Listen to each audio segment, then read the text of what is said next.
2:12返到嚟星期六晚嘅恐怖熱線，繼續有我 Icy， 有我 Nico， 仲有我哋今日嘅嘉賓洪師傅喺度嘅。Hello， 各位好。咁我哋今日嘅主題就係一啲交通工具上邊有機會遇到嘅靈異事件啦。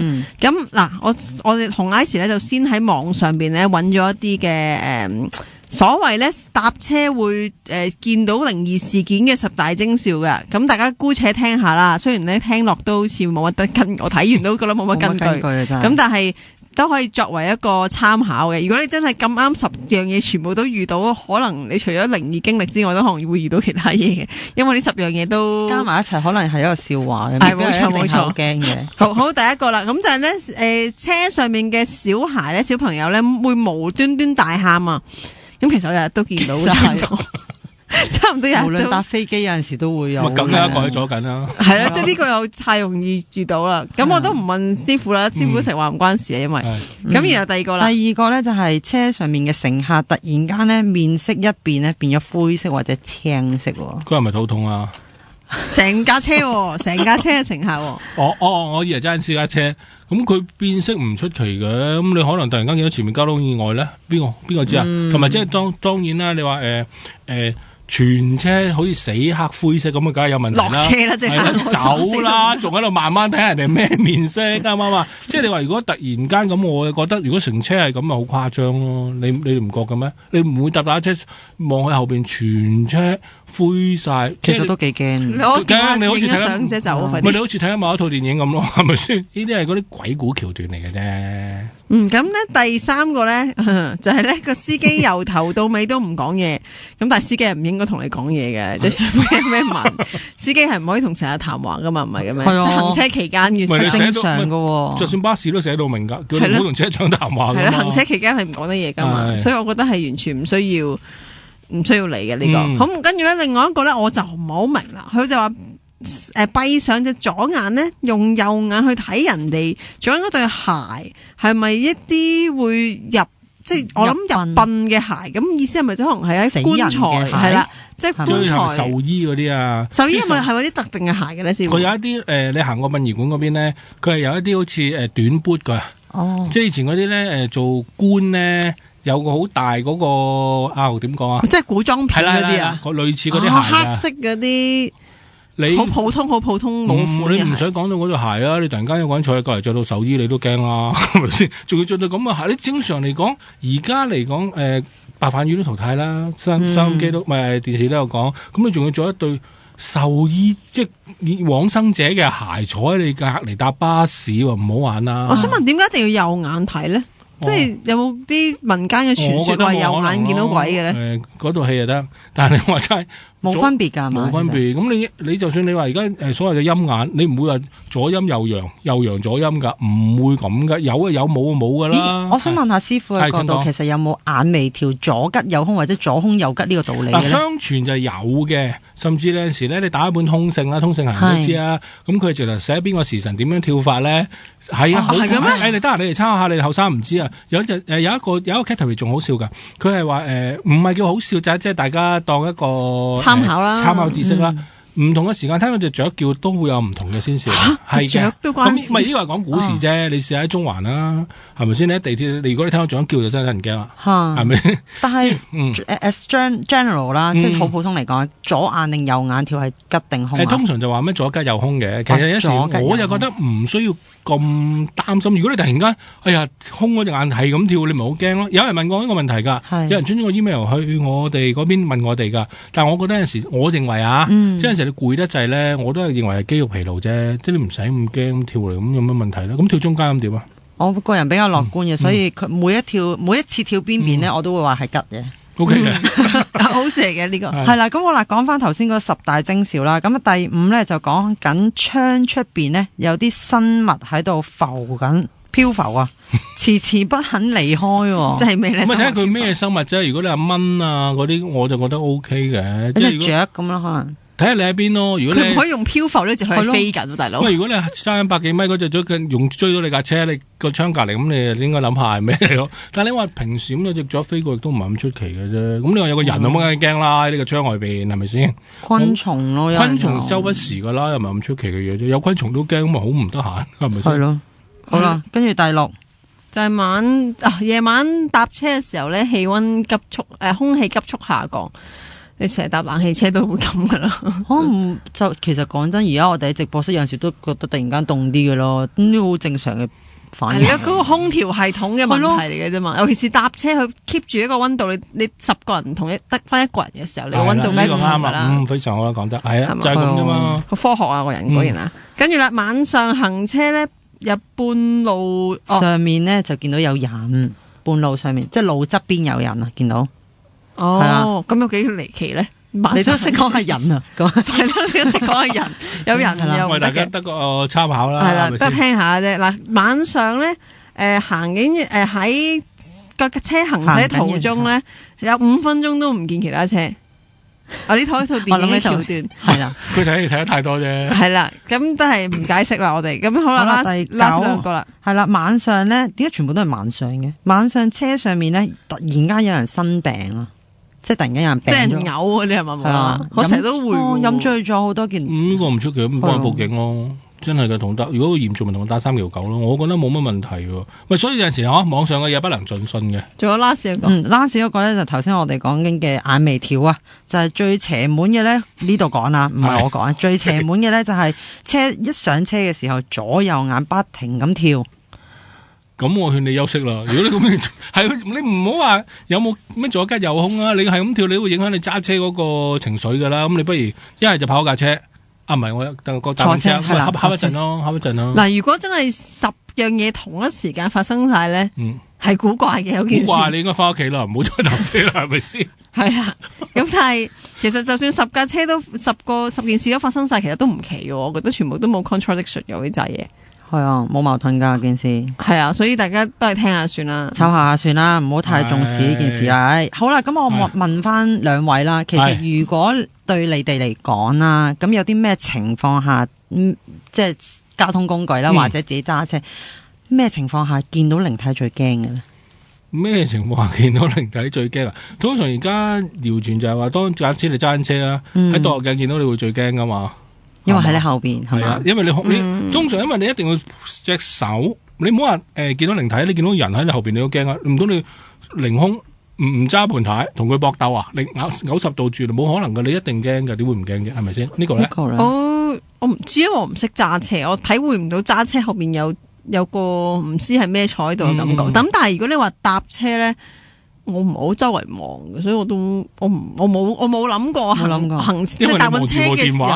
係啦，或者我係塞住耳仔，即係望住前面嘅凳廳嘅啫，通常都或者望住出邊。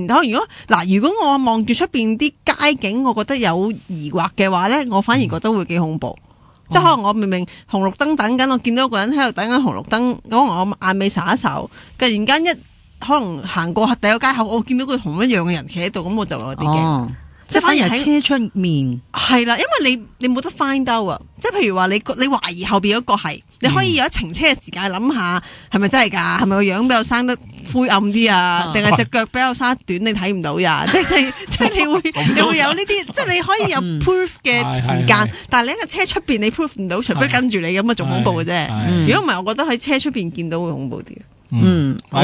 我自己反而因為我而家自己學緊呢個電單車啦，咁我覺得最緊貼住你自己嘅，當然係電單車或者你踩單車嘅時候，feel 到靈體正喺你後邊攬住你嗰種感覺。我有一個咩鬼故應該可以分享，不如而家啦。咁話說啊，呢個我聽翻嚟嘅。咁話說我有個朋友咧，好多年前考一個電單車牌，考咗噶啦，好似你咁。咁佢有一次咧就喺屯門公路嗰陣，佢仲掛緊 P 牌嘅。咁我唔知大家知唔知啦，其實掛 P 牌嘅電單車咧係唔可以載客嘅。係。咁當然佢好守規矩啦。佢話俾我聽嗱，佢咁講啊，佢好守規矩。咁佢只不過係因為嗰陣住屯門，咁我哋出邊街去完咁啊揸電單車慢慢翻屋企。咁你通常咧 P 牌第一年咧就唔會揸咁多大膽車，一定會好守路面規則，慢慢跟翻佢個速度限制咁行翻屋企嘅。點知咧我真係唔知係咪過咗一排咧，佢就收到張告票。係咪會咁嘅咧？即係影快相嗰啲。哦，係啊，會寄俾你。即係會收到張告票，咁佢就去翻歐咩事啦？哇！我心諗我幾時超速啊？我幾時又冇踩咗雙黃線，我又跟翻自己條線行？我幾時又做錯啲乜嘢啊？佢就話咧，我哋嗰個影像咧就見到你架車咧，載人。哦，咁佢就心諗下冇理由噶，我點即係我連自己架車都未揸得掂，我點會載人啫？咁我唔知點樣最後搵翻張相嚟睇，我唔知係咪可以咁咯，定係佢聽嗰啲人講啦，就話咧佢係見到有個人坐咗喺佢後面嘅張相，但係仲要係冇戴頭盔嘅。咩形象啊？佢啲相好似黑白照定係即係嗰啲唔係好清晰嘅相嚟嘅啫嘛。我意思係男女即係咩形態？佢就話一個人攬住佢咁樣。係啊，所以佢先至俾人唔知罰咗幾多分，定係唔知要上庭咁樣，因為係好嚴重噶嘛。我又唔知，因為我就冇電單車牌嘅，其他咩牌都有。咁我就淨係知衝燈啦、衝紅燈啦，同埋你。嗰個咩超速啦，咁其他啲我就唔清楚啦。以我所知係有權可以睇翻呢張相啦，因為咧架車係可以借俾朋友噶嘛。咁呢一張相咧係好清楚地，就算你揸緊私家車，個私家車裏邊個情況係有幾黑咧，你都會見到揸車個人嘅樣嘅。咁佢證實你真係個當其時揸緊車，但係講10幾年前犯法嘅事。我知道而家係咯，但我就唔知以前有冇呢樣嘢。因為佢都係話以前遇到嘅，咁但係佢冇拗啦，即係佢見到張相咁，你當佢架車，因為佢其實當日的確係行過屯門公路嘅，即係佢自己知嘅呢件事，咁佢就算啦，當架車係唔知俾人借咗佢做壞事又好咩都好，佢都見到張相係咁樣，咁就算，咁就唔知俾佢罰咗分定係錢，咁就唔知好似係咪會唔會釘牌噶嘛？唔會係罰，係罰，跟住仲要，跟住因為佢話佢誇張到係因為嗰個人冇戴頭盔，即係嗰個阿 Sir 仲，佢記得個阿 Sir 同我講，好心你再都唔緊要，你戴翻個頭盔我都冇咁覺啊，即係佢都冇咁留意。咁最尾就真係俾人罰咗錢同罰咗分。係啊，以我所知係以前係好似係見唔到個樣嘅，可能真係淨係影到車牌。你記唔記得唔知邊度公路咩93年咪影到個阿婆嘅？哦，係屯門公路咯，又係嗰個阿婆。係啦，你記得嚇親路啊嘛？但係你記唔記得隔離架車係見唔到揸車個人個樣嘅？冇太大係啦，係見唔到嘅。你哋可以重溫翻嗰張相。而家唔好搏啊！而家因為嗰個而家好清楚㗎，好先進㗎。而家最新嗰部機影到個司機個係男定女添啊！係啊，講緊當時咁就係因為以前啲人拗啊，唔係我朋友揸咗架車出去。咁因為嗰陣咧就係有個阿 Sir 就問佢你冇孭背囊，即係佢乜都未俾佢睇一陣，佢就問佢有冇孭背囊，即係佢都有 sure 佢係咪背脊係咪會有啲好大嚿嘅物件喺度。清晰嘅係一個。佢話清晰㗎，其實。咁只不過啲啲警察都會 clarify 究竟係咪真係會孭住一啲嘢啊，或者做緊啲乜嘢，佢先至會罰佢㗎嘛。即係佢都會問下個原因嘅。咁佢就話冇喎，佢仲佢啲男仔不嬲都乜都唔帶起身㗎啦，即係不嬲都係孭住頭盔咁樣上車咁就揸㗎啦。咁所以佢帶佢睇完張相，佢都冇乜嘢講，咁佢就俾佢罰咗，就但係自己唔好彩就算啦。不過屯門公路都好經典啦。係我好多朋友都話見過，話甚至之前有嘉賓都上過嚟講話，見到有4個人喺打麻雀啊，係好誇張。呢個我都聽過，唔知我唔記得咗喺小欖嗰段啊嘛，喺路中心打麻雀，我心諗即係我自己覺得會唔會咁收路工人朋友就見到係喺路邊嘅，係啊。咁我都正路，我覺得嗱，如果係假設係人啊，好危險啫，佢有機會發生交通意外噶嘛，咪全中咯，成個打保齡球咁踩埋去咯。我覺得如果係真正嘅人，啲乘涼都唔會喺嗰度乘啦，大佬。但係亦都有人講過，因為前嗰排係成日都有修路工程啊，佢哋真係有啲人嚟嘅人係啊，工作嘅人員，佢哋真係消遣喺度玩啤牌啊，玩啤牌唔奇，但係就冇乜安全意識咯。係啊，咁你話早唔知真定假，8幾9幾年代都有話，成日見到有人好多人打上收音機啊，都係話見到有啲紙紮車啊嘛。我最深刻印象就係我都係嗰陣時，我有聽收音機，佢就係話有個的士大哥啦，打上去話啱啱佢嗱，我唔知啊，因為佢收音機佢冇視像啊，佢話佢隔離見到啊嘛，話有架紙紮嘅車啊嘛。咁你話可信程度有幾高咧？咁你自己諗啦。上次又係有分享過啦，又係講緊紙紮車。就話有一個警察揸住架鐵馬，跟住追緊一架車，超速嘅好快，跟住就 call 上台話我追緊，跟住個台就 call 翻話俾佢聽唔好追啦，你追緊嗰架係紙紮車嚟嘅。點解個台會知呢？因為佢話因為路上面有啲閉路電視，跟住就影到話你係咪追緊架唔知咩車啊？係咩型號嘅車係？係啦，佢已經去到咩路段，你唔好追啦。佢問點解啊？佢都有問點解。佢話總之唔好追啦。跟住翻到好似警署嘅時候，就同佢講翻話，你追緊嗰架係紙紮車嚟嘅。但係我想知紙紮車去咗邊啊？但係佢係投奔怒海，但係佢講緊快過一架鐵馬喎。呢咁正咁外國而家喺網上有段，雖然嗱你話網上嘅嘢不能盡信啦，我睇過一段網上嘅片好誇張嘅，係有一架警車追緊一架超速嘅車。咁個超速車你喺個影片裏邊係冇咩特別咁，一架車一架咯。但係佢最得人驚之處咧，嗱我唔知嗰段片係真定假，我就咁望過一次啫。係一路大家鬥快嘅，架車係基本上個警車追到佢啦，佢就喺嗰個鐵閘門口啊，架車就咁過。但係因為外國嗰個警車前面係有個電視係影住噶嘛，但係一路影住佢間尾燈係繼續向前去嘅。係啊係啊，喺個閘另外一邊啊，但係個差人係過唔到個閘啊。呢跟住佢就停咗啦。咁你話呢段嘢係真定假咧？你哋可以上網睇翻。可能有超能力咧，嗰個車外星人嗱，但係唔能夠排除嘅，因為夜晚嚟噶。夜晚，我哋唔能夠排除就係左右唔知個欄係有幾闊啊！我明白。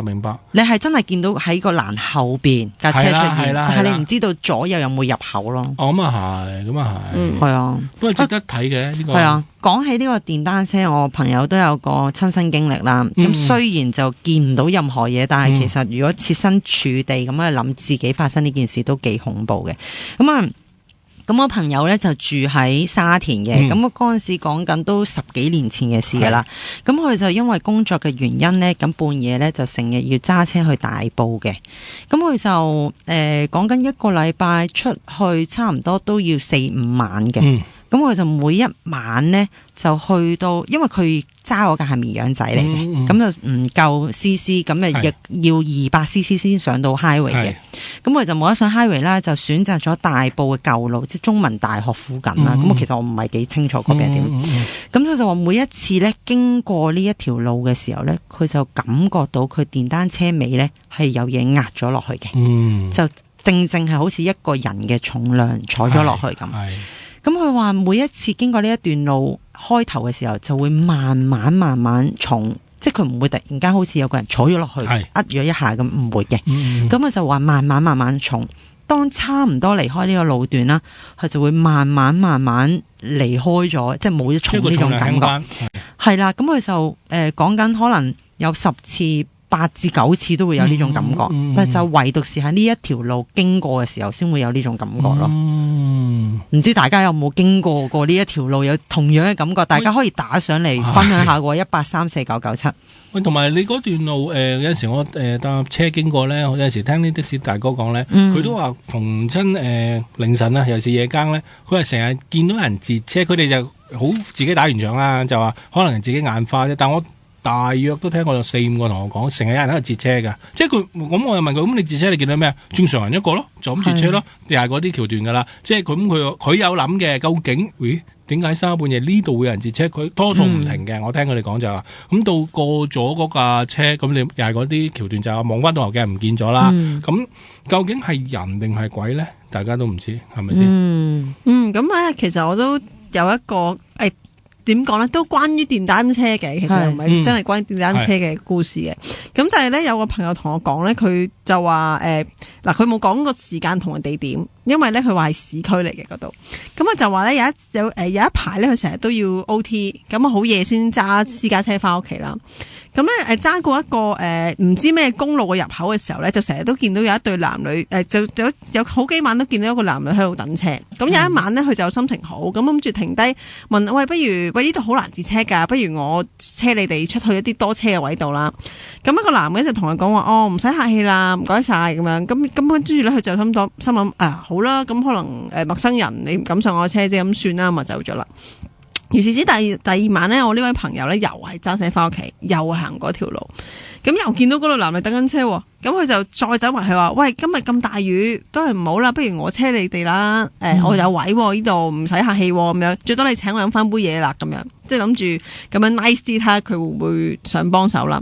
跟住咧個女仔，今次女仔就出聲啦，佢就話唔使啦，你架車唔啱我哋坐噶咁樣。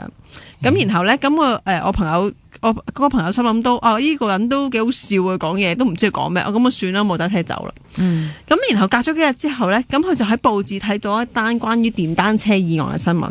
咁本身咧佢唔係好留意嘅，即係日日都有噶啦，啲新聞吓。咁點知咧佢就聽，咁點知咧就睇到呢個地點咧就係佢成日翻屋企嗰段路。咁所以咧佢就睇下個內文啦。咁咧就見到原來咧係前嗰1個星期之前呢，有一男一女揸電單車喺嗰度附近發生意外過身。咁然後咧佢就揾一個做報館嘅朋友查翻嗰啲記錄啦。咁原來咧喺好耐，好似講緊20年之前咧，同一個位咧都咁啱有一男一女咧同一個位嗰度過身嘅。咁佢就冇，咁因為嗰張相咧其實係冇睇到嗰個一男一女係咩樣，咁但係佢哋淨係形容咗唔知幾多歲咁樣嘅啫。咁咧佢就覺得咧同佢見到嗰男一女好似，咁但係之後揸車行過嗰度咧就冇見佢，咁啱就冇見佢男一女啦。咁即係唔知係鬼故事定係咁啱得咁巧啦。咁但係佢就覺得好奇怪，點解個女仔會同佢講你架車唔啱我嚟坐嘅咧？係咯，我就覺得好奇怪。係啦，呢個就係佢最奇怪嗰個 point 啦。如果佢咁講，梗得人驚啦！無啦啦有架車俾你坐，你又話唔係你坐，唔啱你坐。係啊，唔啱你坐，即係你話唔使客氣都簡單，都容易理解。佢話唔啱我坐，咁啊，即係架車唔夠靚啊嘛。你俾我問佢咯，咩車先啱你坐咧？係咪單車係嘛？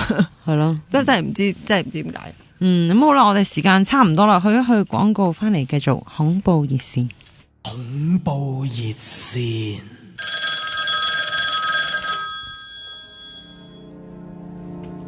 翻到嚟第二節嘅恐怖熱線啊，電話熱線繼續開放嘅，1834997嘅。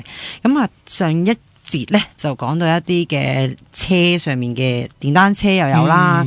咁啊，頭先又講緊一啲揸車嘅經驗都有啦。咁其實咧，我啱啱咧就諗起一個上次去探班，即係拍戲去探班嘅時候咧，咁啊見到一個 artist。咁啊，女 artist 嚟嘅，咁佢就同我講咗一個拍戲時候走，即係離開拍戲時候坐架保姆車發生嘅一個靈異事件嘅。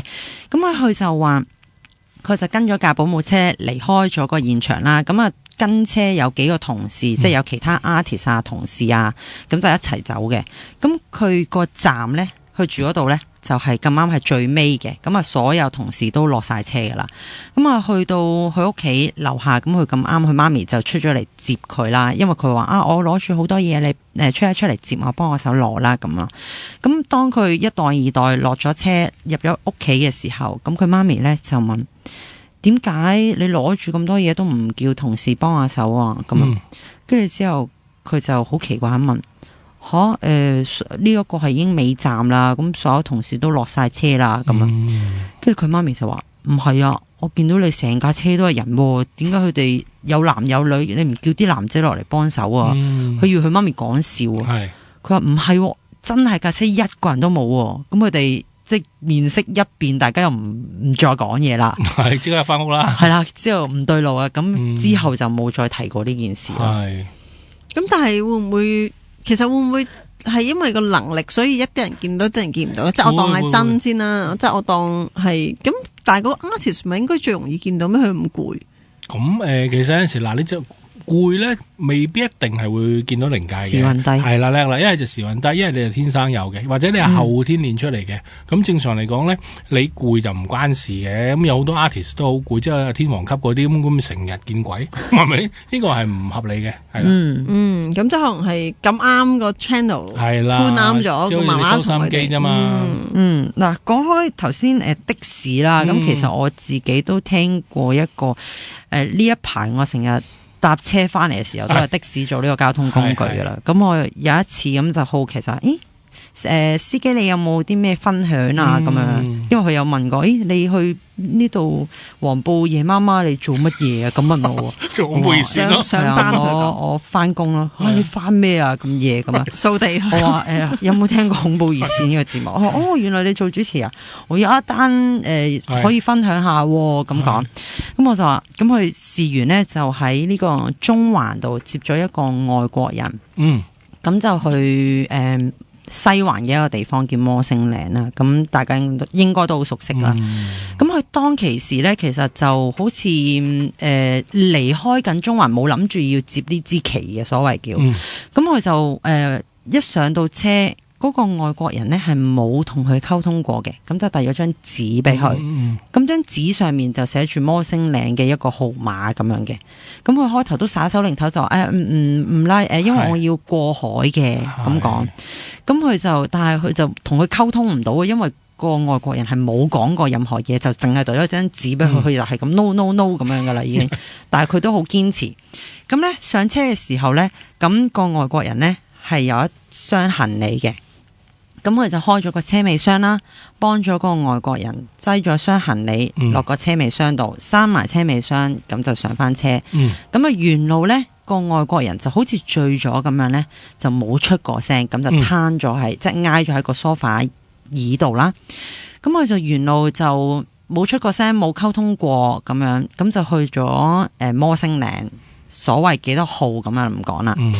咁啊最奇怪嘅呢就係。佢越行車嘅時候呢，咁就越覺得奇怪，但係又講唔出有啲咩奇怪。但係去到嗰度，佢就擰一擰住面，就發覺唔對路啦。係，因為佢係冇開過車門，而個乘客外國人係唔見咗嘅。咁佢就覺得唔係啩，係啦。咁佢就一支箭就即刻車都即係慢駛，但係未至於停嘅。係。佢已經見唔到個人啦嘛，佢直頭係即係已經係挨後少少望埋，會唔會攝咗喺下邊嗰啲位置？即係驚佢飲醉咗碌咗落去地下咁樣啦。佢話真係冇人，咁我就一支箭標就已經去翻一啲比較熱鬧嘅地方，咁樣多人嘅地方，佢就停咗架車。佢就好奇怪，明明真係上咗人噶嘛，車門又冇開過，個人點樣落車呢？跟住佢就打開個車尾箱。死啦！嗰個人連行李都冇攞就落咗車，一打開個車尾箱，連行李都唔見埋。咁誇張？係啦，跟住佢就話冇可能噶，佢話係我親手將個行李幫佢擠喺車尾箱，係我冚埋個車尾箱嘅。係車尾箱大家都好清楚，其實的士嘅車尾箱係要的士司機先開到噶嘛。係啊。咁佢冇可能又唔使開車門，又唔使開車尾箱而攞到個行李噶嘛。咁佢就。不思其解就發生咗呢件事啦。明白。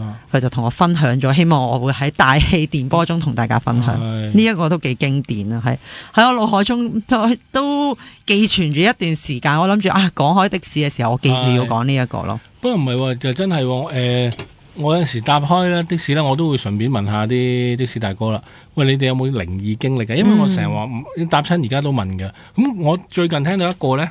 咁你話好恐怖咧，咁你就聽下先。咁嗰個的士大哥同我講咧，佢哋通常佢哋揸夜間嘅，佢哋有陣時咧就喺過咗香港啦，佢哋就話佢哋九龍車啦。過咗香港咧就多數喺灣仔咧就去等翻一啲佢哋叫做嗰支旗翻嚟過海啦。咁佢係有一晚咧，佢就見到一個好得意嘅情景。咁佢話呢世佢都講起都會毛管戙嘅。咁佢最初咧，因為你夜間的士咧有陣時啲車可以周圍擺噶嘛，咁佢就擺咗一架。附近又有架的士，咁佢咧喺個道嗰個前面個玻璃擋風玻璃望上去咧，就見到嗰前面架的士咧，隔離有個即係一個當然係的士，另外一個的士大哥啦，隔離有個女人嘅，咁佢就第一個樣嘢諗咁恩愛嘅，啲夜晚開工帶埋即係另外一半，佢當然唔知佢係太太定我女朋友啦，咁但係佢就見到一個好得意嘅動作，就吸引到佢咧，將架車駛前啲，同佢兩架車平排啊，咁睇到咩咧？佢就見到嗰個坐嗱。司機位又係喺右邊啦，咁左邊就有個前面有個位噶，咁佢見到個女人就坐咗喺度，兩隻手就伸直，嗰隻手伸直咧就擺喺嗰個冷氣位度嘅，即係好似僵屍咁樣嘅動作。係啦，咁佢就當時佢就冇話諗下咩啲神怪嘢，佢就係諗到好得意一樣嘢就係，咦咁夜喺度吹指甲，係啦，咁佢就冇理啦，咁一路望佢，咁佢就見到個女人側面嘅啫，咁冇話咩長頭髮啦，着件白袍冇嘅，佢話淨係一啲好素色嘅衫，普通人一個咁坐喺度，咁佢又不以為意啦，咁望咗一陣，佢就八卦啦，咁有一個跟住個即係而家有架女人坐喺度嗰架車嘅的士司機咧，就做咗一個動作，咁佢就開始驚啦，嗰個人咧就係伸隻手過去的士隔離逢親車隔離咪有個櫃桶仔嘅，佢就打開個櫃桶攞嘢，但係佢係透過咗個女人啊。咁佢見到呢個情景咧，冇嘢講啦。咁呢個一定唔係人啦。咁佢就即刻開車走啊！但係喺個開車途中仲有一件趣事發生，拉佢車門嗰個係一個男人。咁我就心諗，我問咗佢個好笑嘅問題：你有冇載佢？佢話佢喺度猶豫緊嘅。嗰個人即係個男士上去車，我話點解啊？佢驚一樣嘢就係個男士上咗車，嗰個女人上埋車，咁咪大件事咯。但係佢係啦，但係佢當佢喺度猶豫之際咧，嗰個男人就用一個好純正嘅口音同佢講話去邊度邊度，跟住佢喺度猶豫緊嗰陣時咧，嗰個人咧就喺度講粗口啦，因為叫佢咩快啲開車啊，點樣啊，咁佢就覺得如果係靈體咧就冇可能話咁惡咁燥嘅，咁佢就開咗車，但係佢係到而家佢呢件事都係好深刻嘅。嗱，咁啊講起呢個的士啦，咁再分享多一個啦，咁就係朋友傳聞中嘅經歷啊，唔知真定假啦。咁啊幾年前嘅一個深夜呢，咁佢有一架的士呢嘅的士司機就向呢個香港仔方向呢，咁就經過呢個瑪麗醫院嘅大樓啊，咁就有個女仔喺度截車。咁佢就喺度諗，凌晨3點幾鐘啊？點解有個女仔企喺度截車咧？即係心都咁樣諗一諗。跟住咧個女仔咧就上咗車之後咧，咁就去華富村嘅附近嘅一個私人大廈咁樣啦。咁佢就去到嘅時候，咁就同個的士司機講話：唔好意思啊，我帶唔夠錢啊。我可唔可以放低張身份證？我而家去撳錢，或者我翻屋企攞錢俾你啊，咁樣。咁佢就好啦，因為的士司機多數都係咁樣嘅。你攞咗身份證，你去補領都要錢啦。你即係你有證有據，就即係唔驚去走啊。多數就會用身份證嘅。咁佢就佢話好啦，咁你上去攞錢啊咁樣。但係佢都覺得奇怪，個咪錶咧就跳到30幾蚊嘅啫。佢就覺得你喺醫院出嚟30幾蚊都冇，咁佢就即係咁樣諗過。咁佢就唔理啦，咁佢都擠低咗身份證啦，咁啊諗住等一陣啦。咁啊等咗好耐，超過30分鐘。咁佢就覺得，點解咁耐都唔翻嚟嘅？係咪其實整蠱我啊？其實呢張身份證唔係佢啊？定係佢有啲咩事呢？一個女仔夜媽媽，佢就開始擔心啦。咁佢就見到佢行入一棟大廈噶嘛，咁佢就攞住嗰張身份證，就行入裏邊嗰個大廈嘅 security 嗰度問，就話你知唔知呢一個女仔係住邊度噶？咁佢就話唔好意思，我唔可以即係透露任何住客嘅嘢俾你噶。咁啊，佢話唔係啊，頭先喺的士度，咁佢放低咗張身份證，我都係想交翻俾佢啫。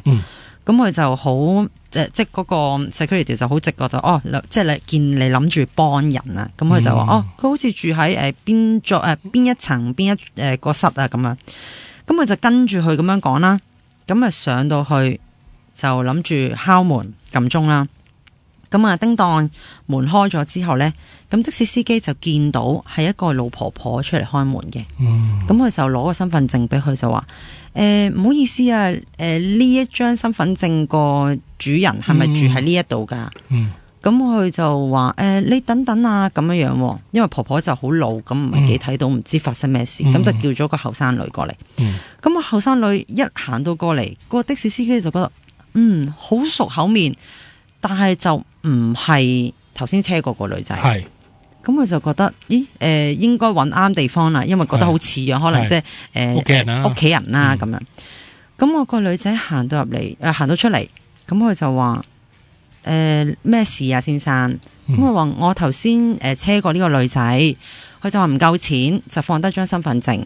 但係就話上咗屋企攞咗成差唔多半個鐘頭有多啦，都唔見佢落翻嚟，唔知佢係咪有事定咩點樣？究竟我可唔可以攞翻啲錢，定係同俾翻張身份證佢啦？咁講，佢話你點樣有呢個身份證噶？咁講，咁佢話咪就係頭先咁樣講，即係佢不停地問同一個問題，話你點樣咩情況下點解會有呢個身份證？咁越問就越覺得唔對路，咁即係其實佢都係想攞翻錢同埋俾翻張身份證，即係你不停問都做生意啫。係啦，咁佢就話唔係呢一張身份證我家姐嘅，但係我家姐已經唔喺度，咩唔喺度？我頭先啱啱先車完佢啫，咁佢就即係言語之間就見到間屋裏邊有個神主台，即係有個神主牌嗰樣嘢，就見到呢個女仔張相喺度。咁我諗緊係咪真係佢講嘅係事實，真係唔喺度呢？咁我再慢慢解釋啦。個妹佢話當其時我家姐就喺瑪麗醫院度過咗身嘅，咁佢就喺附近就係交通意外，就當發現個屍體嘅時候，就係揾唔到張身份證，一直到咁當其時都辨認唔到屍體嘅，咁就因為冇咗張身份證，都浪費咗好大段嘅時間去證實咗嗰個係佢家姐。咁到而家所有儀式身後事搞掂晒，身份證都係唔見嘅，就唔知點解有人定係咁啱，定係真係佢家姐帶翻佢自己身份證翻佢屋企咯。明白，係啦，都幾恐怖啊！咁樣係啊，但係原來即係係咪真係一個過咗身嘅人可以為自己去做一啲咁嘅事咧？有冇咁嘅能量？唔係個兇手做噶，聽就聽得多啦。但係你話係咪去到咁犀利咧？咁講真，就算靈界可唔可以做呢啲嘢？第一要睇佢本身嗰個怨氣有幾重。即係如果你話去到中陰身，即係咩叫中陰身咧？通常你死咗之後49日之內咧，呢啲咪中陰身咯。即係好多人就話，咦，佢未知自己死嘅，所以嗰時喺呢段時間就會做一啲超度嘅法事，即係佢話俾你聽，其實你已經過咗身噶啦，你去上你應該上嘅路。所以你話真係會唔會咁誇張，又會無啦啦去自駕的士，跟住又同你咁生動嘅對話，跟住仲要攞埋張身份證俾你。咁嗱，調翻轉另外一個問題啊，如果佢可攞張身份證俾嗰位的士大哥咧，咁點解佢自己唔攞上去咧？好簡單啫嘛，我將喺台面啦，係啦，我都覺得唔使搞咁多嘢啦。點解要借一個人嘅所有行為啊、言語啊咁樣？我假設你有一個媒體帶你上路嘅，即係例如你喺嗰個醫院要翻屋企嘅途中，你唔識路啦，當啦吓，咁你真係要搭個的士嘅，咁你咪搭個的士翻到嗰度咯。咁你自己即係叫做戲劇化啲啦，咁你揾翻身份證喺個神台又好，擺是但啦，擺落去又冇乜貴，係啦。咁你唔係揾翻你想乜啫？你只係用佢嗰架車嚟做一個媒體啫嘛，你唔使去揾一個的士大哥，又要同你攞張身份證上去，又要解一大輪籤，跟住又要問嗰個 security， 跟住又要上去又要解，好煩，重重困難咁樣樣。呢個就係即係你話會唔會咁做？如果真係有呢樣嘢，如果我係嗰隻鬼，我唔會搞咁多嘢啦。係啦，即係嗱，如果萬一個 security 係唔話俾佢知邊一層咧，係咯，萬一佢又知道佢死咗，一早已經死咗 block 咗呢個人咧，係咯，即係話叫佢快啲走，有機會嗰個security 係知嗰個戶主，即係戶口裏邊有人過咗身嘅，因為而家啲 security 都好醒目嘅，係啊，咁認得晒人㗎嘛，可能會 block 咗佢噶嘛，即係諗住怕麻煩，你唔好搞咁多嘢啦，攞張身份證嚟做乜嘢？可能放低算啦，你唔使 block 咗佢嘅，你就望咗身份證，佢會驚噶嘛，佢都係普通人嚟，佢仲要係看夜更嘅 security，咁你成晚咦？你俾正常一個人，你點會唔驚啫？嗱，我有另外一個問題就諗到嘅。頭先師傅就講到話靈體會搭車，其實靈體係咪真係需要搭車嘅咧？唔係話佢想去邊度就去邊度嘅咩？嗱，兩個問題啦。第一個問題，佢點解會搭車？嗱，我其實講好多次啦。靈體未死之前，人嚟噶嘛，佢有個殘留意識噶嘛，咁佢會搭車。你調翻轉嚟講，舉例。你由中環落，我當你落北角啦。咁你正常好少由中環行落北角，有呢啲人，但係就唔多咯。咁你過咗身之後，你跟翻生前嗰樣嘢去做啫嘛。即係調翻轉嚟講，你咪成日聽咩回魂嘢啊，佢就會翻屋企。咁點解翻屋企啫？係咪先？佢可以唔翻屋企，可以翻公司噶。其實除咗屋企之外，最翻多就係公司噶啦嘛。點解要翻屋企？佢跟翻生前嘅嘢去做啫嘛。所以你話可唔可以唔搭車？梗係可以啦。你睇電影都有噶啦。話咁快就到噶嘛？佢喺牆度走出嚟噶嘛？咁搭咩車啫？係咯，係咪真係其實嗱簡單啲嚟講，靈體係咪例如我而家要喺新城，突然間要過咗海喺灣仔都得噶？理論上係咁嘅，咁即係好似真係有道隨意門，佢話要去邊就去邊嘅。但係如果你係信神鬼理論咧，咁每一度都有土地嘅，唔係你話入就入嘅。即係你唔可以話我中意呢間屋，我中意例如某人我中意上去身我覺得佢時運低，我就上去身揾替身，冇呢啲嘢嘅。因為每一度地方都有當地嘅土地噶，唔係你話做乜就做乜噶嘛。咁你話係咪可以隨意去咧？理論上係嘅，可以咁講啊，即係佢唔使揸張乜乜飛去搭地鐵，唔使港鐵唔使呢啲嘢，冇呢啲嘢嘅。嗱，講到地鐵啦，其實都有好多嘅傳聞啦。嗱，但係我哋時間又差唔多啦，不如去一去廣告翻嚟，繼續講更多關於地鐵啊、巴士啊，其實自己揸車都好多經歷㗎嘛。咁我轉頭翻嚟繼續恐怖熱線。翻到嚟第二個鐘頭嘅恐怖熱線直播室，繼續有我 Icy， 有我 Nico， 仲有洪師傅喺度嘅。咁頭先呢，上一個鐘頭就講咗好多關於揸車啊，唔係應該係講的士啊，另外仲有好多公共交通工具啦。咁啊呢一個鐘頭呢，我又準備咗一啲揸車嘅經歷啦，咁呢一個係我朋友嘅一個親身經歷嚟嘅。咁啊當其時呢，我就都喺在場嘅，但係我就冇同佢一齊經歷，我喺電話另外嘅一旁咁樣啦。咁我好記得嗰一次呢，我就去咗多倫多，咁嗰一晚呢就好大雪嘅，咁我就叫咗我朋友就嚟接我走啦。咁我好記得當其時就夜晚7點零8點食完飯之後，我就叫佢可能9點半過嚟接我啦咁樣。咁我一直咧就望住個電話，咁我一直就同朋友喺度傾緊偈啊，冇為意啦。咁我發覺點解咁耐都未打俾我話到咁樣嘅？咁我就打俾佢啦，打咗佢電話咧，差唔多1個鐘頭都係唔通嘅。咁我就以為佢會唔會放咗我飛機，定係即係可能蕩失路？因為佢係去車我去呢個地方嘅時候咧，佢話佢未嚟過嘅。咁所以咧，佢就會唔會即係雖然係車過我到，但可能離開咗之後又搵唔翻定點樣呢？因為嗰度係比較偏僻嘅。咁佢都有同我講過。咁當其時咧，出邊就落咗好大雪啦。大雪嘅情況係即係你講緊佢，你踩落一個雪嘅地方啦，係講都高過膝頭哥嘅雪啦，係啦。咁當我朋友嚟到嘅時候，我就話：哇，點解我揾咗你咁耐，你先嚟到嘅？你係咪蕩失路？佢話我都唔知究竟係蕩失路定係乜嘢。我喺呢一區就跟住呢個 GPS 就行啦。咁佢就不停就帶我好似遊花園咁樣，我跟住去行，但係我永遠就揾唔到你呢個門牌。我認得呢一棟，即係我認得呢個 house 噶，即係呢一個間屋嘅。但係我揾極呢就揾唔到。咁當其時出邊嘅環境呢又好惡劣，咁佢就話真係落好大雪啊！大雪嘅情況呢係大雪到我係要落車將路牌上面嘅雪抹走咗，我先見到嗰條街叫咩名啊？佢話係佢行到每一條街，佢都要落車喺十字路口抹，即係先知道佢自己喺邊度。係好誇張。咁跟住之後，咁我就話咁究竟係真係蕩失路定點樣啦？佢話我最唔能夠解釋嘅呢，就係個 GPS 不停帶我係好似兜圈。咁我每抹一個路牌，咁我就見到側邊嘅門牌呢就好奇怪。點奇怪法？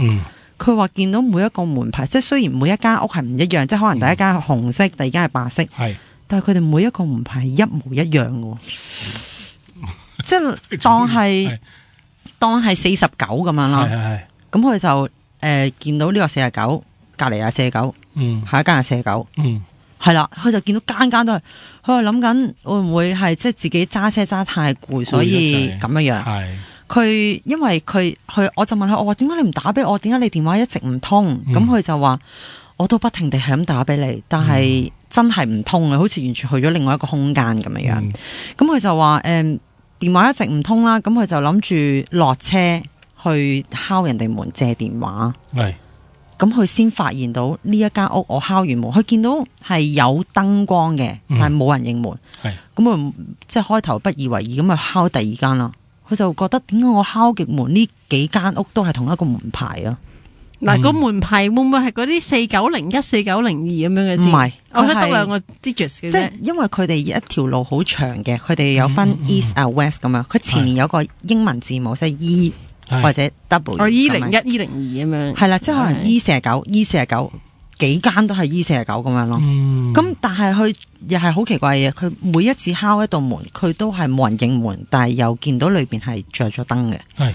咁佢話不停地喺度兜，咁佢已經覺得唔對路，咁佢諗住揸翻回頭車離開咗呢個 area， 再試下由第二條路去我呢個地方啦。咁佢話兜咗差唔多真係1粒鐘度先嚟到咯。係啊，咁呢樣嘢點解釋咧？真係。但係佢敲門，佢有冇人出嚟應門先？就係冇啊！佢話咁都好啲。如果你敲門，個個應門都係同一個樣咁啊，得人驚啊！咁就好驚啊 ！Matrix 咁樣係啊，22世紀殺人網絡咁樣係啊！哇！呢個真係都幾恐怖，因為我見到佢嘅時候，佢已經係即係因為出邊真係好大雪啊，好凍。我相信佢係真係留喺出邊嘅時間，好似多過喺架車度，因為我見佢個頭已經真係有啲雪結咗冰嗰啲。咁犀利係啊！你講去到膝頭哥，我諗好。因為當其時出邊係講緊-30幾40度噶。明白。係啊，咁所以就唔知佢係凍到病咗有幻覺啊，定係真係解釋唔到嘅一件事咯。都唔奇嘅，就算你凍到可能都唔好話有幻覺，可能係凍到自己個判斷能力低咗啫。即可能睇咩數目字都變咗隻石。你有機會低溫症，或者好係啦，或者好急，即係好心急啊！個人即係你好想揾到，可能你越想揾到啲嗰啲時間，你係越揾唔到任何嘢噶嘛。即係可能咁樣都會有機會嘅。我都有另外一個朋友仔分享過類似一啲咁嘅經歷啦。咁就當其時喺中國嘅，咁佢中國人嚟嘅，咁佢就話喺屋企附近嘅一個地區，即係 area 啦。佢話又係夜晚飲完酒，我唔知係咪因為飲完酒嘅關係啦。佢又唔係飲得好多嘅，即係飲得少少，又唔會超標嗰啲咁樣啦。佢話清醒嘅，完全冇問題嘅，但係就諗住即係仲要係嗰一條路，係平時成日都揸噶啦。係做完嘢，即係必經之路嚟嘅，即係講緊公司翻屋企咁嘅必經之路。但係佢話嗰一日咧，佢兜咗好耐都行唔出呢個 area 咯。佢話又係唔知咩，好似去咗第二個空間，兜極都係喺嗰度咯。都有啲說法係講有陣時會行咗去一啲唔知即係唔係時光隧道嘅，即係去咗一啲第二個空間裏邊，我哋都有聽過一啲咁嘅故事。我哋可以揾一集試下講下呢啲故事。其實呢一啲情況係真係幾無助嘅，尤其是你自己一個人揸車，你明明可能好熟悉嘅環境之下，你都蕩失路嘅話，嗰種感覺係仲更加恐怖。通常你翻轉頭都翻唔到噶嘛，翻完轉頭都係去翻嗰一度。你俾我咧，我第一樣嘢，除非你話去到得翻你一架車冇嘢講啦，我係會打死火燈停埋一邊，跟住截的士咯。我試過噶，真係冇辦法，得來得去唔俾咁截一截啲的士大哥，叫佢話俾你聽打大路，佢一定帶你嘅，咁叫佢照起標，你到咗個你嘅目的地，你落車俾錢佢，手彎上前面俾錢佢啫嘛。即係我冇乜必要令自己又驚又迷路，我不如自駕的士幫我手。係啊，可能即係咯，我都聽過有啲朋友仔係唔知點行，叫架的士司機喺前面帶路噶嘛，可以。佢就會帶你帶得好好噶。咁你話除非你話去到，喂我又迷一路，哇，好似頭先你話齋啦，唔好話5分鐘啊。50分鐘得我一架車咁啊，冇計啦，真係咁啊，真係我唔啦，我落車啦，我自己。不過香港嚟講就易比較截的士咯。哇，內地或者喺外國，你知外國係仲要係打電話先會有嘅嗰啲啊嘛。係啊，先會有嘅情況下就難啲嘅。喂，另外其實我有一個問題關於車啦，咁就嗱，想知道如果你搬入一間屋裏邊，你都會拜4角，有啲人叫拜5角啦。咁但係有冇聽過二手車買翻嚟？咁其實真係以前用過，有人用過噶嘛？咁會唔會有啲咁嘅儀式可以做到？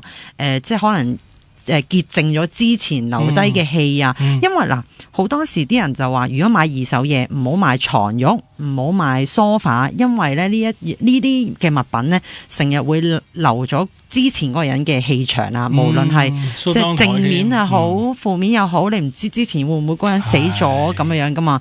咁點樣即係其實二手車會唔會有呢樣嘢咧？香港嚟講，我真係未聽過啦。咁師傅有冇聽過？呢個好好嘅問題啊！咁你話二手床褥一定唔買啦，都唔合衛生啦，係嘛？咁你話二手車其實喺泰國係興做呢啲嘢嘅。咁你唔好話二手車嘅，有啲新車都會嘅。咁啊請一位大師高僧翻嚟誦經，同埋寫少少符咒啊，喺你嗰個司機位嗰個倒後鏡上邊咧，咪有一個車頂位嘅。咁喺嗰度寫少少嗰啲符啊。咁唔係話寫嗰啲咩諸邪滅妖嗰啲，即係寫佢嗰啲泰國嗰啲平安符啫。咁咧就請個高僧坐喺你個司機位度，就同你念經，即係祈求你架車叫做潔淨咗，冇一啲唔叫做唔，我哋唔好講鬼啦，咁恐怖，講啲負性磁場。因為可能上一手嗰個揸架好靚車，揸到破晒產，即係舉例啫嚇，即係好多人會覺得咁係唔好嘅。係一啲叫做惡運唔好嘅運氣，甚至啲負性磁場留咗喺度。咁佢呢個儀式咁做法咧，就係會將啲嘢驅散嘅。咁其實你調翻轉，你講得好喎，香港係唔係好興㗎喎？係咯，係喎。因為嗱，你睇下你揸車嗰個座位啊，咪其實同你之前即係喺屋企嘅梳化一樣道理㗎啫喎。係啊，你咪又係成日揸車會坐喺嗰度，同埋你成日都要坐，即係屋企嘅梳化都係咁樣樣㗎啦。係㗎，咁。冇分別嘅喎，其實呢個係咪口號咧？但係你話香港咧，通常買好多，因為叫做新牌啲大哥啦、大姐啦，佢係買架車去操車咧，佢變咗冇諗得咁多嘢啦。我覺得通常佢哋係買啲仲舊噶嘛，可能4手、5手、6手咧，係嘛？但係香港人唔興呢樣嘢啦。嗱，咁好啦，另外咧，我都帶嚟一個關於我朋友揸車嘅經歷嚟嘅，咁啊，哇，其實佢故事就好長，咁我就即係簡短啲咁同大家講啦。咁啊，其實佢哋就夜晚有一晚講緊上年發生嘅事情嚟噶啦。咁啊，有男有女啊，咁成班人差唔多30人到，分8架車咧，就諗住去遊車河嘅。咁啊，喺夜晚11點鐘喺黃大仙出發啦，咁啊諗住去西貢啊，咁樣去吃喝玩樂，即係可能遊車河啊，食下甜品啊咁樣樣嘅，一玩就玩到3點零鐘啦。咁啊，大家諗住意猶未盡，諗住再去飛鵝山或睇日出。咁啊幾架車，咁就第一架車咧係 van 仔嚟嘅，咁大家都知道 van 仔咧，其實中間後邊嗰道門啊，唔係後邊嗰個窗係開唔到噶嘛，得前面嗰個窗噶啫嘛，咁所以咧佢係前面架 van 仔咧就坐滿晒人嘅，咁啊所以佢哋就決定係開冷氣咁樣啦，咁後邊架車咧就係即係個主角架車啦，咁佢就一直咧就開即係私家車嚟嘅，咁佢就開住窗咁樣啦。咁啊，沿路咧都冇乜問題嘅，就突然間咧就見到佢前面架車咧就行得好飄忽啊，一時快就一時慢咁樣啦。咁佢就叫佢隔離即係私家車嗰個朋友，就叫佢隔離個女朋友咧就打個電話就話問下頭車究竟發生咩事啦咁講。咁啊打咗去俾佢啦，咁佢就話喂，你架車係咪有事啊？使唔使停埋一邊啊？咁啊頭車朋友就講架車冇事。唔好問，你一陣唔好停，全速前進啊！去到彩雲村，你哋停低嗰度等啦，咁講。咁佢就我朋友就話好，咁下意識咁就話叫後邊嘅車唔好停啦，即係諗住本身話去飛鵝山嘅，意思就飛鵝山唔好停啦，咁啊一直去，因為嗰條路係單程路嚟啫嘛，上咗就一定落翻咁樣噶，冇得回頭噶嘛。咁佢哋就行到去前面追翻架頭車啦。咁佢哋就見到架頭車就開始慢落嚟啦。咁去到彩雲村，咁所有8架車都泊晒喺側邊啦。咁咧就所有人都落晒車，就圍住頭車個人。咁啊頭車咧總共有5個人，咁就3個女仔2個男仔咁樣啦。咁佢哋係變晒面口，見到啲女仔咧係喊到即係眼淚鼻涕乜都有嗰啲，係癲咗啊！失控，跟住之後就問究竟發生咩事啊？咁佢完全咧係冇反應好耐。咁佢就示意就指一指車頂。咁我個朋友就望一望車頂，佢話冇嘢喎車頂。咁佢就意識想開佢道門，佢直頭係 lock 埋道門唔俾佢開，就困咗佢哋自己5個人喺裏邊。咁就差唔多真係過咗一段時間，佢哋先慢慢落車，即係知道，即係佢問咗幾次話，你見到車頂真係冇嘢咁講。佢話冇嘢，你落車啦，做乜嘢啊？咁究竟發生咩事？咁30人咁喺度，大家即係喺度想知道究竟咩事啦。咁佢就話其實你頭先打俾我嗰陣時咧。我架車都一直冇問題嘅，直到去到差唔多去到飛鵝山嘅入口，佢就話見到車頂上面有啲嘢跌咗落嚟，咁以為樹枝啊，咁諗住開個水撥就撥開佢咁樣啦。咁佢就話唔係，睇真啲係一個女人嘅手嚟嘅。哇，係啦，咁佢即係前邊嗰個玻璃擋風玻璃度，係啦，架 van 仔係啦，架 van 仔見到喺個擋風玻璃度。咁佢話佢已經同行嘅車上面嘅人都見到晒嘅，喺已經係癲咗喺度嗌啦。越嗌咧就有另外一隻手伸咗落嚟，都係女人手嚟嘅。係啦，總共咧係伸咗4隻落嚟嘅，仲要唔係兩隻嘅4隻手？係啦，4隻。咁跟住之後，佢哋已經知道唔對路啦。一聽到即係車頂係有車咧，你唔會有人跳咗落嚟咧？會唔會係你喺飛鵝山點樣上面？第一嗰度真係好窄啦，地即係唔容許你停車嘅位置啦，同埋你冇理由喺個山上面會有嘢跌落嚟噶嘛。喂，正常唔會停車嘅，你停咗車佢上車，你咪仲大件事。係啊，咁跟住之後咁佢就問翻同車嘅因為佢第二架車咪私家車嘅我朋友，咁佢問翻佢後邊，其實佢有2個女仔喺後邊。佢話你我哋都見唔到，問佢後邊嗰2個女仔你見唔見到？佢話其實。去到嗰度，我真係我哋都見到啊！我哋見到有兩個女人係咪就喺前面架車個車頂度咯？咁我話即係得你朋友見到。係啊，佢話佢話咁點解你哋唔講啊？佢話我想講嘅時候咧，因為你架車都有咯。佢話佢話2個女仔咪係坐喺後邊嘅，佢見到係直頭有個頭喺佢隔籬個窗度咯。係啊，到交通失事，但佢唔叫，佢唔大叫，啲女仔會癲嘅。嗰個女仔即係見手都冇咁驚，見頭咪應該仲驚。係啊，佢就話有個頭跌咗落嚟望住佢哋，即係佢嘅意識係你唔好出聲啊，嗰啲咁樣咯。係所以係全程係啦，所以全程嗰2位女士係冇出過聲咯。都恐怖啊！喺飛鵝山癲咯，真係我聽過最恐怖嘅揸車經歷。你個朋友都好嘢，正常你一定交通失事啊！你咁樣突然間跌晒，你唔好話鬼，係唔好當係靈體先。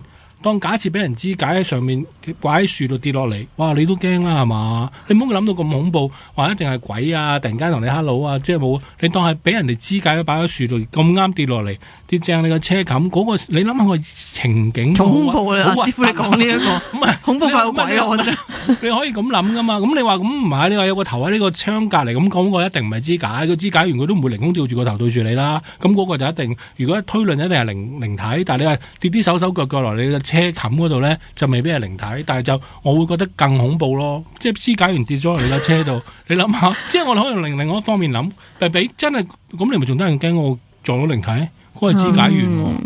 咁今日我哋好多謝晒師傅同我哋上嚟分享，因為其實我哋仲有好多未分享到纜車啊、地鐵嗰啲都未講，俾我趕晒啲時間添。係，但係咧，我哋之後嗰節咧就請咗 Hailey 上嚟咧，講下都係關於一啲汽車嘅靈異故事嘅。咁我哋今日唔該晒師傅先啦，多謝晒，拜拜，拜拜。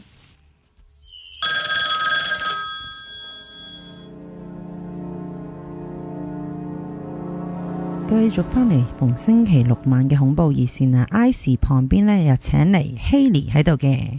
Hello， 大家好。嗱，Hailey 上次已經上過嚟啦，講一啲關於佢自己有陰陽眼嘅經歷啦。咁其實咧，今次上嚟咧係咪又發生咗啲咩事情啊？近排係啊，最近呢個1個月度啦，係啦。咁我同朋友夾錢租咗間鋪，咁喺觀塘嘅工廠大廈咁樣啦。咁但係嗰層咧，佢其實我哋嗰個單位喺嗰條巷嘅最尾嘅。咁喺我哋前2個單位咧，就有一間係人哋密宗嗰啲佛堂。咁佢定時定候咧，可能每個禮拜2、4咧，咁就會有啲信眾去聽經啊咁樣嘅。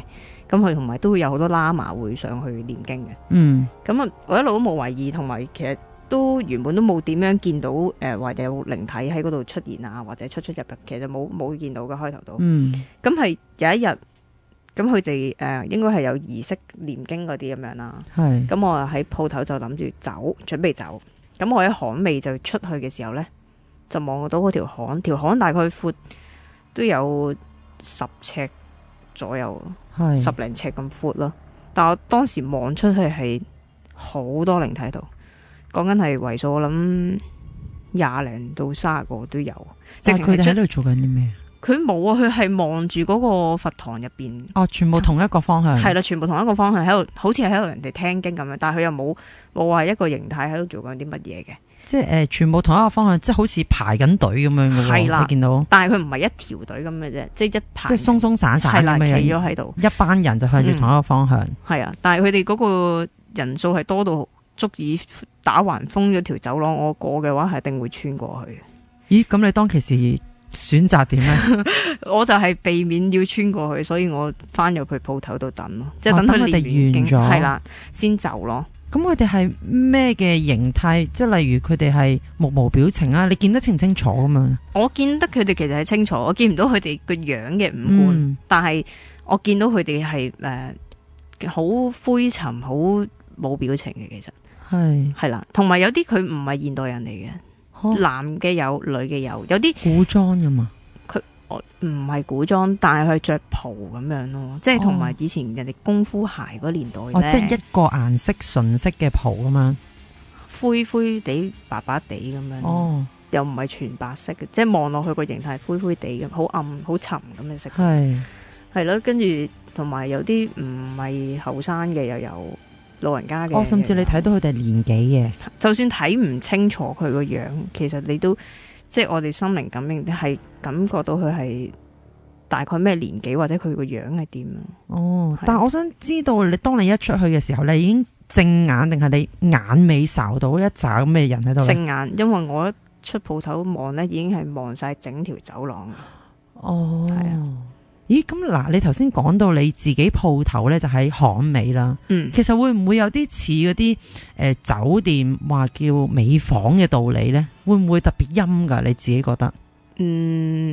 陰就其實好多地方都陰噶啦，但係我又唔一定話好陰嘅地方會一定見到咯。係咯，即係會有呢個道理嘅。其實我又唔覺得有咁嘅道理。係咯。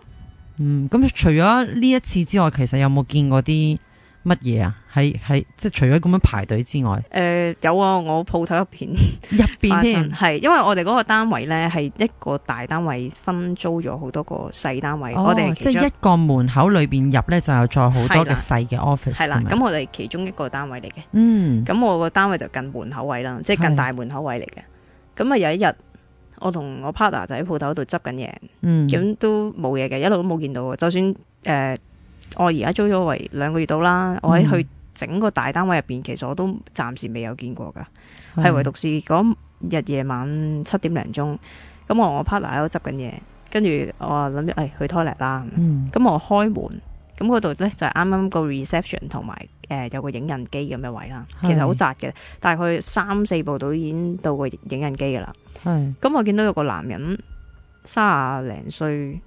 係靈體嚟嘅，即係唔係人嚟嘅。咁佢又係冇表情咁樣企咗喺度，影印機隔籬係啦。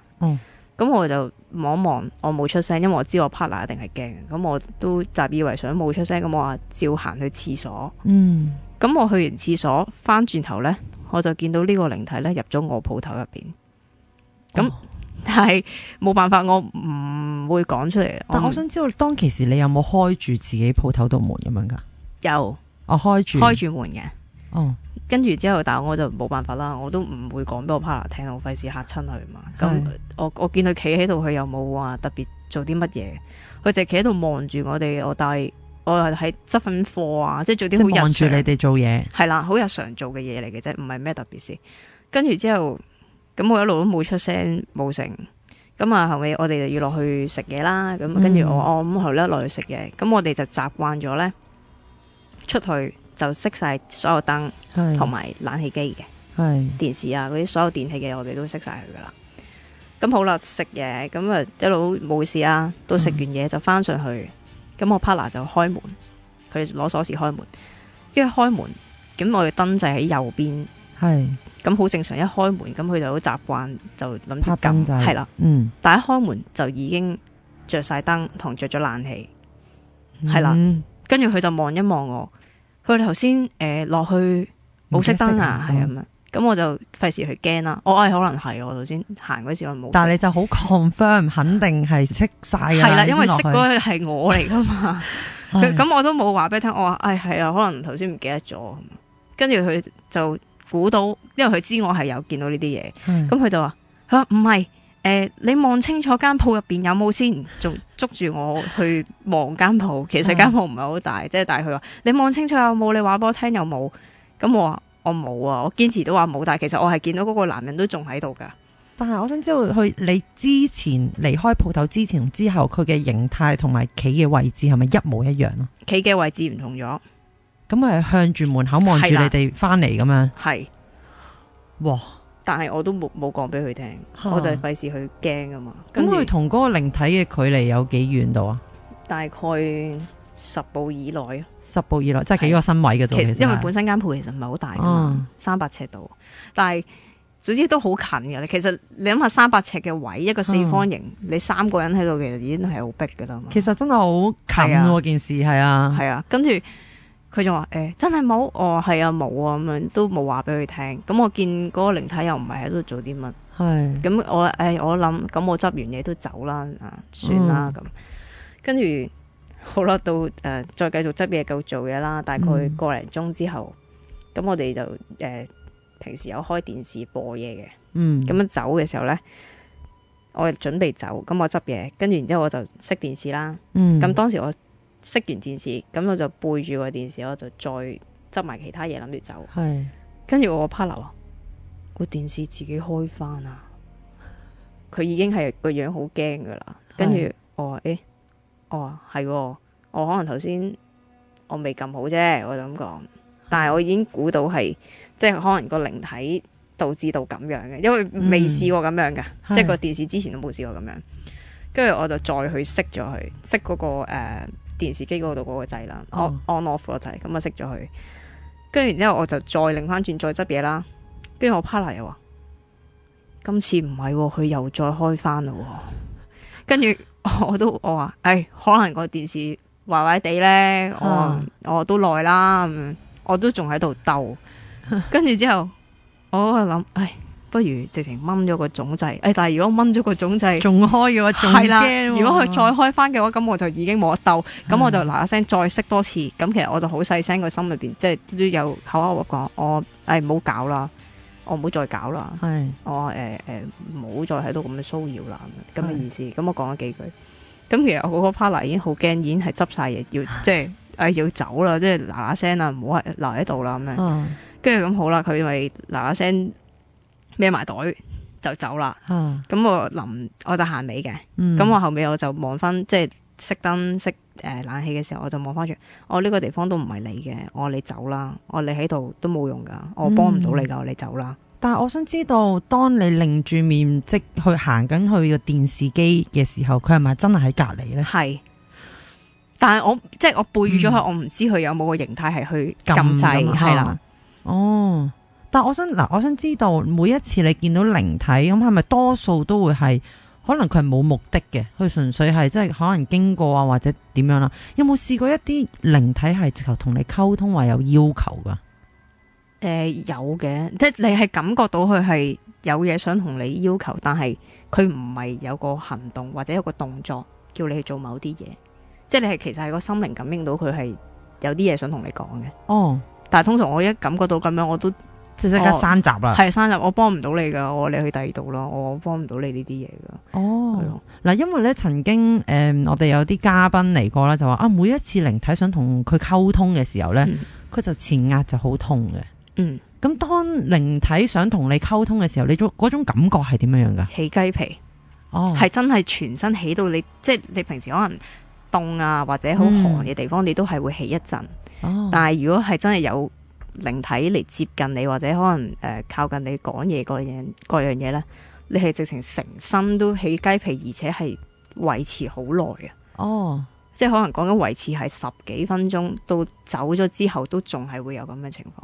但係每一次你都係阻止到嘅係嘛？有冇試過係阻止唔到佢，真係佢同我講緊嘢啦咁樣樣噶？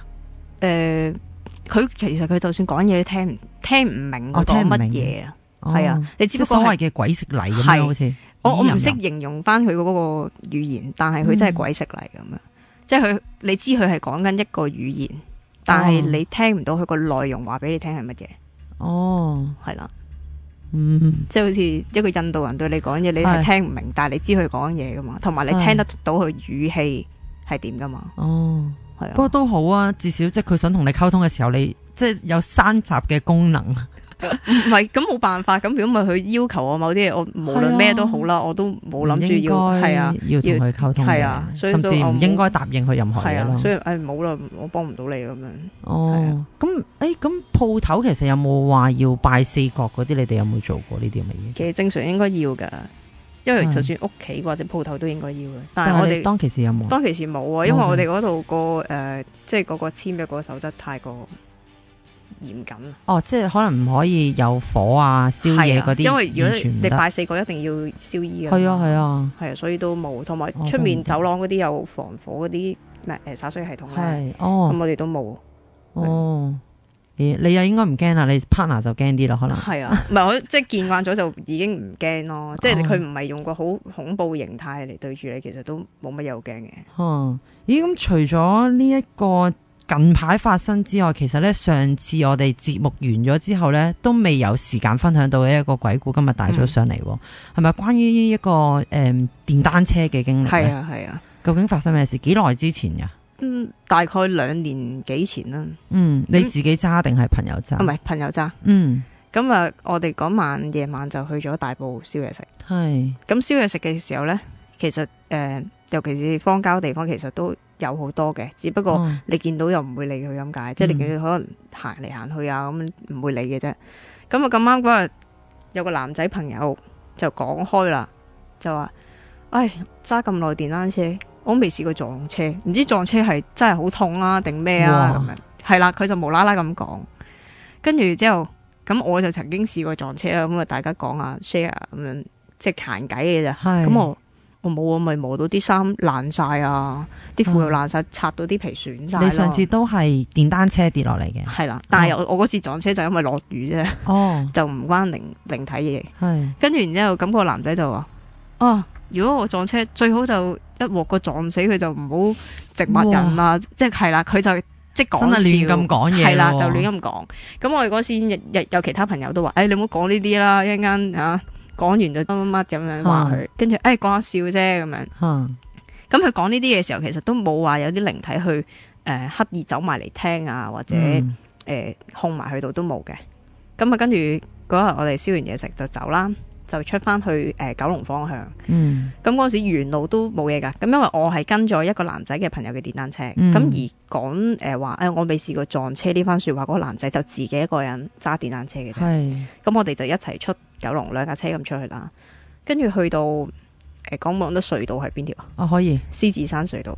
咁啊，跟住到收費亭俾錢，咁我坐嗰架車嗰個朋友呢，就冇散紙，就幫後面嗰架俾埋，即係幫。亂講嘢嗰個男仔就俾埋，咁跟住我仲喺度望，仲示意話俾佢聽，俾咗錢啦，唔使俾啦，咁即係擰住面有一入手咁樣。係啦，咁但係呢，我望轉頭其實都冇見到有嘢嘅，咁直至到入咗隧道，咁我哋架車就行前面啦，咁佢就行後面，大概後2個車位度啦。咁我就喺我哋嗰架車就望到個倒後鏡，開頭都冇，我諗大概行咗4分1段隧道咁長啦，咁我就望到個倒後鏡後面嗰架電單車個司機後面嘅右邊膊頭仆咗個女仔喺度，而個女仔係後生，我好清楚睇到嗰個樣嘅。打冷震，我好清楚睇到嗰個樣係20零歲長頭髮。哇，咁清楚添啊！係，因為我係真係咁啱望嗰個倒後鏡反到後面，見到佢後面呢度咁樣，即係右邊膊頭仆咗一個女仔喺度。嗱，以我嘅認知啦，如果你望到後鏡後邊有車嘅時候，應該個車頭燈睇落去嘅嘢反射，而唔係幾睇到後邊即係揸緊車個人個樣或者狀態情況嗰樣嘢。首先係我明你講咩嘢，但係呢，我嗰個倒後鏡，你都知電單車個倒後鏡好細啊。係啊，就好細咯。我就係開頭係見到佢側邊有啲嘢飄嚟飄去，白色嘅，係揚嚟好似布咁樣喺度揚嚟揚去。但係你朋友就唔係着白色衫，唔係，佢係着黑色風褸嘅。係，跟住我就望咩嚟嘅咧？即係我仲以為唔知可能膠袋啊，即係嗰啲嘢啦，垃圾。我就望，咁我好刻意就喺我哋嗰塊倒後鏡度裝跟住我係裝到，咁我朋友戴頭盔噶嘛，但係隔籬嗰個女仔係冇噶嘛，所以我就好刻意仲去嗰個好細嘅倒後鏡度去裝佢，我就見到有個女仔喺度仆咗喺度，係好清楚，但係佢唔係現代人嚟噶。哇，着咩噶？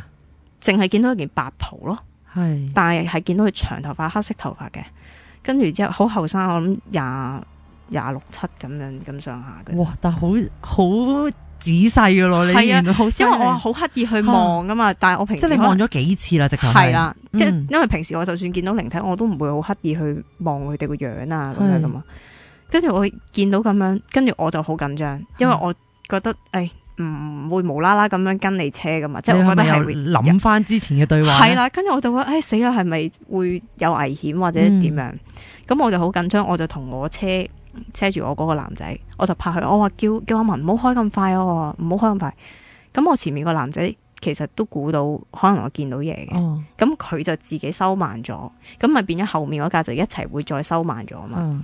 跟住然之後，但係佢咧就喺度望住後面就講話，喂，唔好開咁快啊咁樣。但係其實大家個意識咧都知道啦，戴住頭盔揸住車其實係聽唔到嘅，係啦。咁只不過我朋友即係都緊張啦，咁大家就唯有再收慢啲咁行啦。咁其實你有冇擰轉頭望過？冇，淨係喺倒後鏡。因為我戴咗頭盔，其實擰轉頭係都睇好難點講，好難會望得到後面嘛。跟住到出隧道啦，嗰陣時都開得唔係好快嘅，40幾，冇落雨嘅添啊嗰日。咁啊出到去有個左彎就好深嘅，因為其實我哋就一路沿路出去嘅時候，我都仲有係咁望過倒後鏡，因為我好驚睇下佢走咗未啦，一來二來又睇下佢會唔會有啲咩事啦。咁啊到出咗有隻左彎好深嘅嗰隻彎，之前都好多人喺嗰度撞車嘅。咁啊跟住到出咗嗰隻彎之後，我再望倒後鏡，見到我哋後面原本跟住即係個阿文架車唔見咗，成架唔見咗，咁我就即刻已經發咗癲，我係咁喺度喊，因為我知道係一定有事。你直頭停咗車等佢定點啊？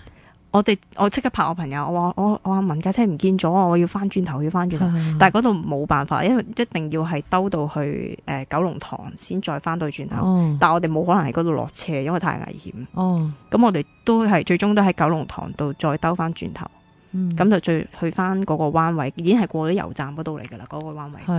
咁啊，跟住之後，我哋去到嗰個環境係點呢？就係我朋友撞車嗰個咧，去咗逆線啦，即係唔喺原本嗰條行車線，就去咗逆線，而且佢係俾的士剪過咗對腳啦，已經係啊，佢係行唔到嘅。我哋翻轉頭，因為我翻轉頭，我已經係好驚，我好驚佢係會死啊！即係我覺得人哋係嚟攞佢命，我已經係咁喊。跟住，但係翻轉頭，真係現場已經係成地血噶咯，你見到磨到啲衫爛仔，成身都見晒血水咯，背脊啊嗰啲，佢係唯獨是自己除咗頭盔啫，因為佢已經行唔到啦。同埋撞剪過去對腳嗰個的士係佢哋報警嘅添，而的士上面有乘客噶，當時因為個的士司機都好驚啊，因為佢驚即係可能撞到人哋唔知點咁樣，佢企喺度佢都好驚啊，因為我哋翻轉頭跟住就見到佢。攤咗喺側邊啦，跟住咁啊好啦，報警啊，跟住差人嚟到咁樣，跟住咁後尾我就有同佢去醫院啦。當時差人仲話：你點會咁樣撞啊？你開到好快啊咁樣。咁佢又唔敢講咩事啦，即係開頭嗰個男仔撞車嗰個，佢其實佢都冇感覺到有靈體嘅。但係我想知道佢開得快唔快先？當其時唔快，40幾咯。即係正常普通車速啫，即係唔係特別快，又唔係落雨咁樣。跟住佢就開頭佢就唔敢講話自己即係亂講嘢，係啦，唔係佢亦都唔敢講話自己感覺到啲乜，因為我哋後尾去到醫院咧，佢就講我哋話你到底點樣撞噶？佢話入隻彎。佢話咁，因為佢話咧揸電單車，佢話車住人同埋冇車人咧係兩個感覺嚟嘅。係啊，跟住佢就話佢話感覺到個車尾有嘢同佢鬥力。同埋架車好似俾人左右喺個車尾啊，左右係咁搖佢。佢話咁嗰隻彎到佢轉左嘅時候咧，就覺得轉唔到啊，同埋即係有人喺佢後面逆緊佢方向啊。咁就變咗，跟住架車就挨咗落中間有個石壆嘅。係啦，挨咗油咁啊，有個石壆，咁啊車一磨，咁隻腳一齊係咁磨啊嘛，咁佢隻左腳就唯有即係自己硬起隻左腳諗住跳車，但係點知一眼就已經飛去對面馬路啦。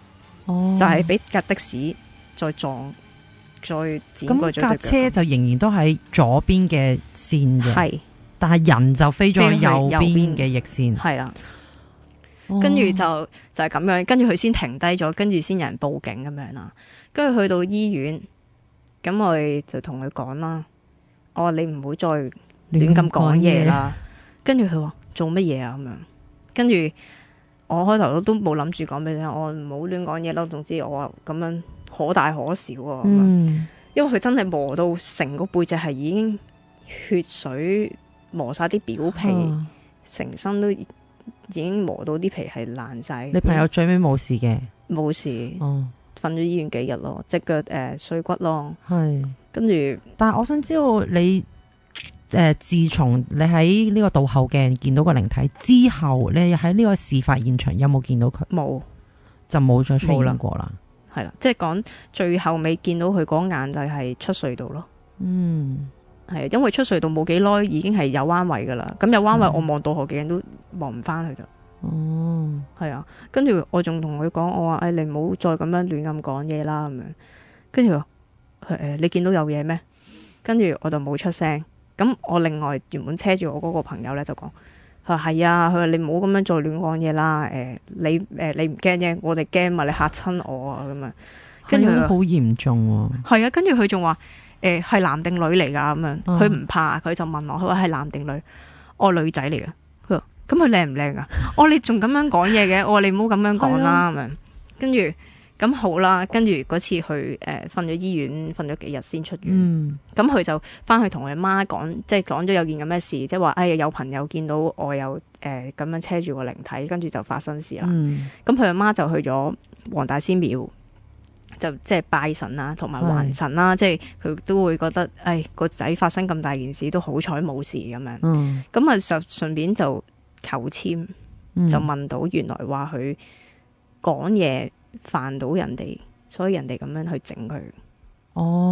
但係有冇話係真係諗住呢一次係攞命噶啦咁樣？咁佢媽咪又冇講，即係純粹即係想教訓佢咁樣個靈體咁意思。